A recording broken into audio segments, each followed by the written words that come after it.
Halina't makinig ng isang kwentong bayan na pinamagatang Ang Lihim ng Lawa ng Linaw. Sa isang liblib na baryo sa paanan ng bundok, matatagpuan ang isang mahiwagang lawa na tinatawag na Lawa ng Linaw. Ayon sa matatanda, sinumang tumingin sa lawa ay makikita ang tunay niyang damdamin at hangarin sa kanyang refleksyon. Isang araw, may isang batang lalaki na ang pangalan ay Tomas. Siya ay kilala sa kanilang baryo bilang matigas ang ulo at mahilig magsinungaling. Dahil sa kanyang pagiging pasaway, madalas siyang pagalitan ng kanyang mga magulang at guro. Isang hapon, dahil sa inip, napadpad si Tomas sa lawa ng linaw.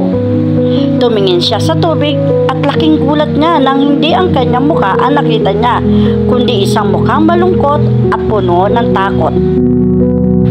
"Bakit ganito ang refleksyon ko?" tanong ni Tomas. Biglang may lumitaw na matandang babae sa kanyang tabi. "Anak," wika nito, "ang lawa ay hindi ordinaryong lawa. Ipinapakita nito kung ano ang nasa loob ng iyong puso. Ang kalungkutan at takot na yan, yan ang bunga ng iyong mga maling gawa." Napayo ko si Tomas. Doon niya naisip ang lahat ng kanyang pagkakamali, ang kanyang pagsisinungaling, pagsuway at pagiging makasarili. Nagsimulang tumulo ang kanyang luha at humingi siya ng tawad sa sarili at sa Diyos. Simula noon, nagbago si Tomas. Siya ay naging masunurin, tapat at matulungin. Muli siyang bumalik sa lawan pagkaraan ng ilang linggo. At sa pagkakataong ito, isang masayahin at mapagkalingan Tomas na ang kanyang nakita sa tubig.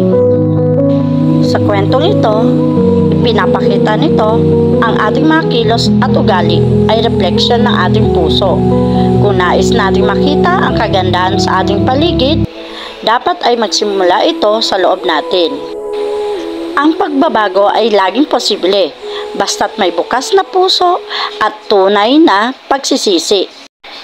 Maraming salamat sa inyong pakikinig kay Ma'am Flores.